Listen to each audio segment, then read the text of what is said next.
நம்ம ஃப்ரெண்டு ஒருத்தர் 2 வருஷத்துக்கு முன்னாடி வரைக்கும் இந்த லேப்டாப்பை நல்லா தான் யூஸ் பண்ணிகிட்டு இருந்தேன். திடீர்னு ஒரு நாள் யூஸ் பண்ணிகிட்டு இருக்கும்போதே அப்படியே ஆஃப் ஆயிடுச்சு. என்னடா பிரச்சனைன்னு நானும் பட்டன் அமைக்கி பார்க்கேன், சார்ஜ் போட்டு பார்த்தேன், ஒன்றுமே வரல.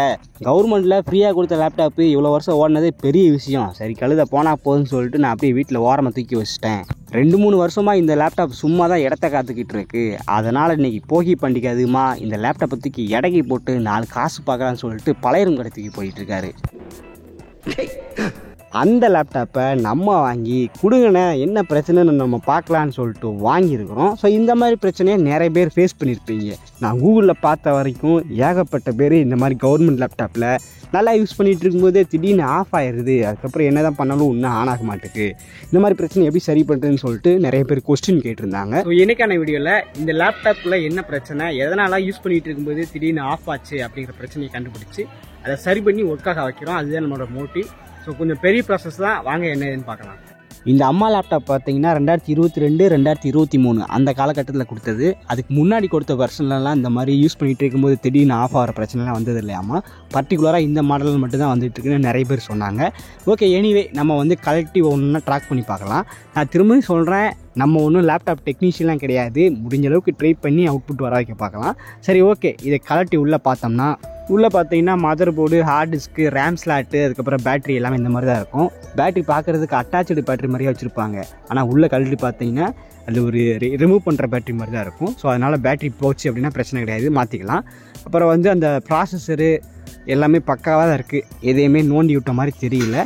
ஆனால் லேப்டாப்பில் வந்து நம்ம கழட்டும் போது 4-5 ஸ்க்ரூவை காணும். அதை வந்து ஆல்ரெடி கழட்டிருக்காங்க போல். உள்ளே என்னென்ன நோண்டி விட்டுருக்காங்கன்ட்டு ஒன்றையும் ட்ராக் பண்ணி விட்டு பார்த்தா தான் தெரியும். இன்னொரு பெரிய பிரச்சனை, இதுக்கு வந்து செப்பரேட்டாக பவர் பட்டன் கிடையாது. இந்த கீபோர்டு இருக்குது பார்த்தீங்களா, அது கூடவே சேர்ந்து ஒரு கீயை வந்து பவர் பட்டனாக வச்சுருப்பாங்க. தனியாக பவர் பட்டன் இருந்துச்சுன்னா அதை வந்து ஏதோ ஒரு சொல்யூஷன் கொடுத்து ஆனாக வைக்கலாம். பட் இதில் கீபோர்டு போச்சு அப்படின்னா பவர் ஆன் பண்ணுறதே ரொம்பவே கஷ்டம்தான். பவர் ஆன் பண்ணவே முடியாது, அந்த மாதிரி ஒரு சுச்சுவேஷன். இதே மாடலில் வேறு ஒரு கீபோர்டு ஆனால் தான் அதை பவர் ஆன் பண்ண வைக்க முடியும். ஸோ இப்படி ஒரு கிரிட்டிக்கலான கீபோர்டு தான் கொடுத்துருப்பாங்க. சரி, அதெல்லாம் அப்புறம் பார்க்கலாம். ஃபஸ்ட்டு வந்து நம்ம பவர் சப்ளை கொடுத்து ஒவ்வொன்றா ட்ராக் பண்ணி பார்ப்போம்.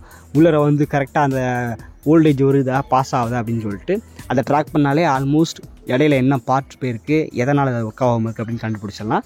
ஸோ இதுக்கு பார்த்தீங்கன்னா நம்மக்கிட்ட இந்த லெனோவோ லேப்டாப்போட சார்ஜர் இருக்குது. கிட்டத்தட்ட 2 வருஷத்துக்கு மேலே இது ஆன் ஆகாமல் இருக்குது. அதாவது சார்ஜ் கூட போட்டு பார்க்கல, ஒர்க் ஆகலை அப்படின்னு சொன்னதுமே தூக்கி ஓரமாக வச்சிட்டாங்க போல். அதனால் பேட்டரி பர்சன்டேஜ் பார்த்திங்கன்னா ரொம்பவே 0ல் போயிருக்கும். டெட் லெவல்னு சொல்லுவாங்கள்ல, அந்த மாதிரி 0% போயிருக்கும். அதனால் நம்ம கண்டிப்பாக சார்ஜ் போட்டு தான் இதை வந்து டெஸ்ட் பண்ண வேண்டியதாக இருக்கும். அதுக்கு முன்னாடி பேட்டரியை ரிமூவ் பண்ணிடலாம். எதுக்கு ப்ரோ பேட்டரி ரிமூவ் பண்ணுற, பேட்டரி ரிமூவ் பண்ணிட்டா ஒர்க் ஆகுது அப்படின்னு கேட்டிங்கன்னா அதெல்லாம் கிடையாது. லேப்டாப்பை வந்து உள்ளுக்குள்ளே பேட்டரி இல்லைனாலும் ஒர்க் ஆகும். அது வந்து நம்ம சார்ஜிங் கேபிள் போட்டு நம்ம ஒர்க்காக வச்சுக்கலாம். இப்போ நம்ம டெஸ்ட்டு தான் பண்ண போகிறோம். அதனால் ஃபஸ்ட்டு இந்த பேட்டரி கண்டிஷன் எப்படி இருக்குன்னு செக் பண்ணுறதுக்காக அதில் ஒரு 5 டெர்மினல் கொடுத்துருக்காங்க. பொதுவாகவே பேட்டரினா பாசிட்டிவ் நெகட்டிவ் அது மட்டும் என்ன தெரியும் நமக்கு. இதில் பார்த்தீங்கன்னா 5 டெர்மினல் கொடுத்துருப்பாங்க. ஃபஸ்ட்டுதும் லாஸ்ட்டுதும் பவர் சப்ளைக்கு, அப்புறம் மிடில் பார்த்தீங்கன்னா ஒவ்வொரு லெவலாக கொடுத்துருப்பாங்க. ஸோ எல்லா லெவலையும் மல்டிமீட்டரை வச்சு பார்த்தேன், 0ல் தான் காட்டுது. அப்போ கொஞ்சம் கூட சார்ஜ் இல்லை. அப்புறம் பேட்டரி ஊதி போன மாதிரிலாம் தெரில, நார்மலாக தான் இருக்குது. ஓகே, இது ஒன்றும் பிரச்சனை இல்லை, இதை நம்ம அப்புறம் கூட பார்த்துக்கலாம். சரி வாங்க, இப்போ நம்ம வந்து சார்ஜிங் கேபிள் போட்டாச்சு. இப்போ ஒன்றா ட்ராக் பண்ணி பார்க்கணும்.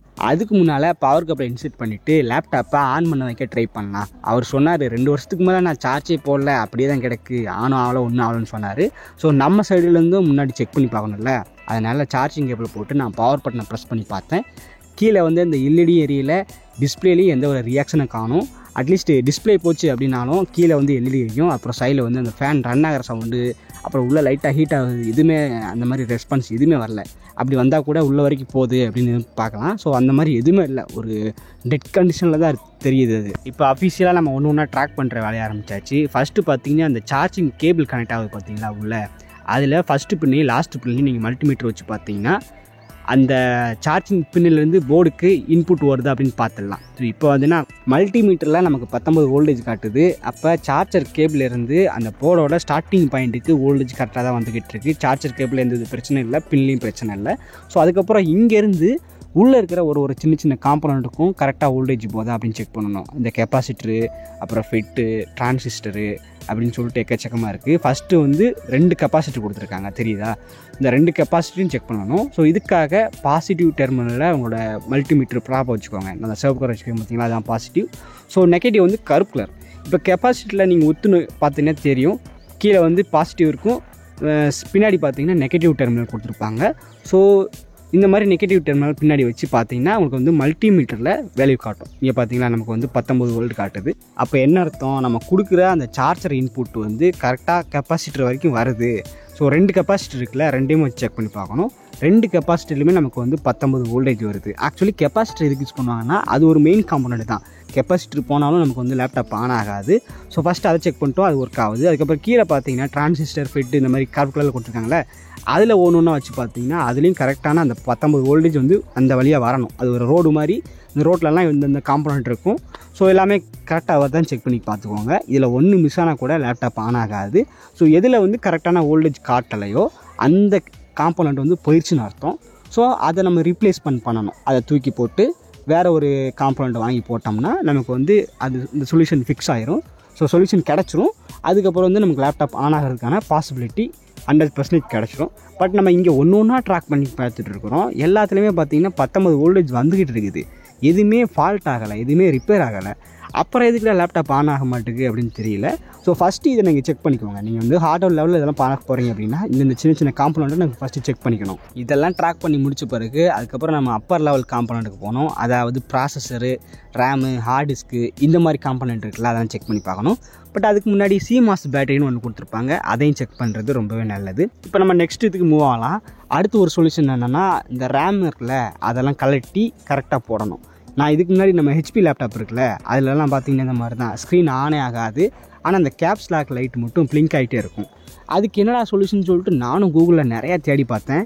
எல்லாமே ஆளுக்கு ஒருத்தன் அதாமுக்கு இதமுக்குன்னு சொல்கிறானே தவிர ஒன்றும் ஒர்க் ஆக மாட்டேங்குது. அதுக்கப்புறம் தான் ரேம் ஸ்லாட்டை கலட்டிட்டு ஒழுங்காக போட்டேன். ஏன்னா நம்ம லேப்டாப்பை தூக்கி வைக்கும்போது அப்படி இப்படி நவுத்து போகுது. உள்ளர வந்து ரேம் ஸ்லாட்டு பக்காவாக செட்டாக இருக்கணும். லைட்டாக ஏதாச்சும் ஒரு கம்பி மிஸ் ஆனால் கூட அது வந்து ரேம் ஒர்க் ஆகாது. அதனால் கம்ப்யூட்டர் வந்து பூட் ஆகாது, ஆனே ஆகாது. இந்த மாதிரி தான் இடக்கு முடக்க ஏதாச்சும் ஒரு பிரச்சனை வந்துட்டு இருக்கும். ஸ்க்ரீன் ஆகாமல் கேப்ஸ் லாக் இந்த லைட் மட்டும் பிளிங்க் ஆகிட்டு இருக்கும். ஸோ அதுக்கு வந்து நான் ரேமை மட்டும் தாங்க மாற்றி போட்டேன் என்னோடய பழைய லேப்டாப்பில். அந்த பிரச்சனை பார்த்திங்கன்னா ரிமூவ் ஆயிடுச்சு. அந்த கேப்ஸ் லாக் மட்டும் பிளிங்க் ஆகலை, டிஸ்பிளே வராமல் அந்த பிரச்சனை சால்வ் ஆயிடுச்சு. ஸோ அதே போல் தான் இந்த மாதிரி ரேமு, ப்ராசஸரு இதோட ஃபிட்னஸில் ஏதாச்சும் சின்னதாக தனகள் வந்துச்சு, நம்ம கீழே தூக்கி போடுறதில்ல, நம்ம தூக்கி வச்சதில் ஹீட் ஆகி அது வந்து ஒழுங்காக மாட்டாமல் வெளியே வந்துச்சு அப்படின்னா கூட அது வந்து லேப்டாப்போட ஒர்க்கிங் கண்டிஷனை பாதிக்கும். ஸோ அதனால் நீ ஹார்ட்வேர் செக் பண்ணிவிட்டு, இல்லை முதலே நீங்கள் இதை பார்த்துக்கோங்க, ரேமு இந்த ப்ராசஸர்லாம் கரெக்டாக ஃபிட்டாக இருக்கா, இல்லை ஏதாச்சும் நவந்துருக்கா அப்படின்னு செக் பண்ணிக்கிறது ரொம்ப நல்லது. இங்கே எல்லாத்தையும் ரிமூவ் பண்ணிட்டு மறுபடியும் போட்டேன். இப்போ வந்து நான் CMOS பேட்டரியை வந்து டெஸ்ட் பண்ணிகிட்டு இருக்கிறேன். CMOS பேட்டரிலாம் எதுக்கு யூஸ் பண்ணான்னு கேட்டிங்கன்னா, டைமில் கிளாக்கை வந்து நம்ம சிஸ்டமில் மாற்றி ஓடும். இங்கே 10 மணின்ட்டு இருக்கும், ஆனால் லேப்டாப்பில் கம்ப்யூட்டரில் பார்த்தீங்கன்னா 12 மணி 1 மணின்னு மாற்றி காட்டும். ஸோ இதுக்கு சொல்யூஷன் என்னென்னா இந்த CMOS பேட்டரி தான். CMOS பேட்டரி டைம் மட்டும் கிடையாது, பயாஸை கண்ட்ரோல் பண்ணுறதும் பயாஸை ஸ்டார்ட் பண்ணி விடுறது எல்லாமே இந்த CMOS பேட்டரி தான். ஸோ அதனால் அதையும் செக் பண்ணிக்கிறது நல்லது. இங்கே CMOS பேட்டரியில் பார்த்திங்கன்னா வோல்டேஜே வரல. ஸோ அது கொஞ்சம் காலியாக தான் இருக்குது. எல்லாத்தையும் செக் பண்ணதுக்கப்புறம் கடைசியாக நம்மளோட மெயின் ப்ராப்பர்ட்டி, அதாவது ப்ராசஸரை நோக்கி போகணும். ஸோ நான் வந்து ஒருத்தர் வீடியோ பார்த்தேன், யூடியூப்பில் போட்டிருந்தாரு. இந்த மாதிரி எல்லாத்தையும் செக் பண்ணிவிட்டு எல்லாமே பக்காவாக தான் இருக்குது, இருந்தாலும் லேப்டாப் ஆன் ஆகலை அப்படின்னு சொல்லிட்டு இந்த ஹீட்டு கன் இருக்குது பார்த்தீங்களா, அதை வச்சு இந்த உள்ளே இருக்கிற சின்ன சின்ன ஐசியை வந்து ஹீட் பண்ணார். அதுக்கப்புறம் இந்த ப்ராசஸரை ரிமூவ் பண்ணிவிட்டு உள்ளே வந்து இந்த க்ளூ கன் வச்சுருப்பாங்க. க்ளூ கன்னா ஒரு கூலிங்குக்கு ஒரு பேஸ்ட் மாதிரி வச்சுருப்பாங்க. ஸோ அதை போட்டு அதுக்கப்புறம் அதை வந்து ஹீட் கண்ணை வச்சு இது பண்ணார். ஸோ இந்த மாதிரி ஒரு மிஷின் வச்சு ஒன்று பண்ணிகிட்டு இருந்தார். அது பண்ணதுக்கப்புறம் லேப்டாப் ஒர்க் ஆகிடுச்சு. ஸோ அதே போல் நம்ம பண்ணலாமா, ப்ராசஸில் எதுவும் பிரச்சனை இருக்குமா அப்படின்னு பார்க்குறதுக்கு தான் இப்போ நம்ம வந்து ப்ராசஸரை கட்டிக்கிட்டு இருக்கிறோம். ஸோ வெளியில் இருக்கிற ஸ்க்ரூலாம் பார்த்திங்கன்னா வேறு மாதிரி இருக்கும். ஆனால் ப்ராசஸருக்கு வந்து கொஞ்சம் டைட்டான ஸ்க்ரூ தான் கொடுத்துருப்பாங்க, டிசைனே வேறு மாதிரி இருக்கும். எதுக்காகனா ப்ராசஸர் வந்து ஒரு மூளை மாதிரி, அது ரொம்ப ரொம்ப இம்பார்ட்டன்ட்.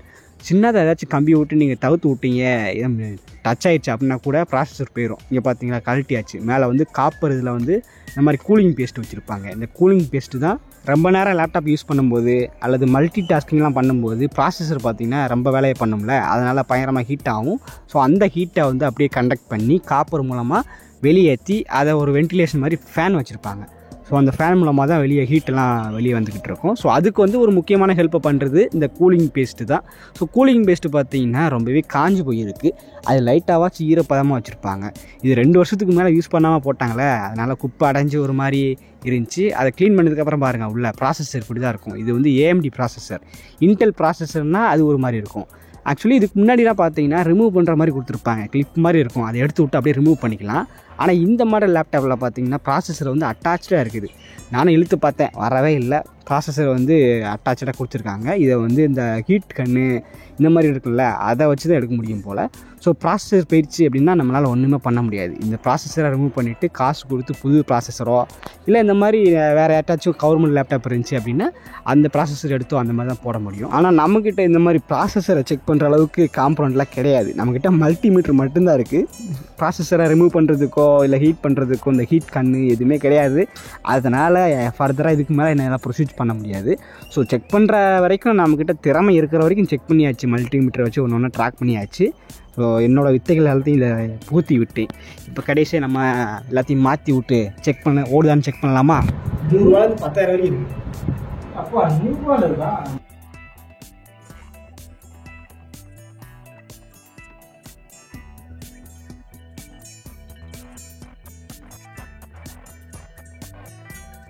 கடைசி வரைக்கும் லேப்டாப் ஆனே ஆகலை. நமக்கு தெரிஞ்ச வரைக்கும் ட்ரை பண்ணோம், பட் எதுவுமே ஒர்க் அவுட் ஆகலை. ஸோ இந்த வீடியோவை லேப்டாப் டெக்னீஷியன் யாராச்சும் பார்த்துட்டு இருந்தீங்க அப்படின்னா இந்த மாதிரி பிரச்சனை எதனால் ஏற்படுது, இதுக்கு என்ன சொல்யூஷன் அப்படின்னு உங்களோட கருத்துக்களை கீழே கண்டிப்பாக சொல்லுங்கள். இது எனக்கு மட்டும் கிடையாது, நிறைய பேருக்கு யூஸ் ஆகும்.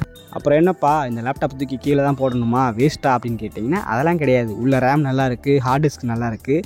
ஸோ இந்த லேப்டாப்போட சொந்தக்காரங்க நினச்சாங்க அப்படின்னா இந்த ஹார்ட் டிஸ்க் தூக்கி வேறு ஒரு லேப்டாப்லையோ இல்லை சிஸ்டம்லேயோ போட்டு அப்படியே அவங்க யூஸ் பண்ண இன்டர்ஃபேஸ்லாம் அப்படியே அங்கே வர வச்சு யூஸ் பண்ணிக்கலாம். ஹார்ட் டிஸ்க் அந்த மாதிரி போனாலும் ஒன்றும் பிரச்சனை இல்லை. நம்மக்கிட்ட வேறு ஹார்ட் டிஸ்க் இருக்குது, போட்டு மேனேஜ் பண்ணிக்கலாம்.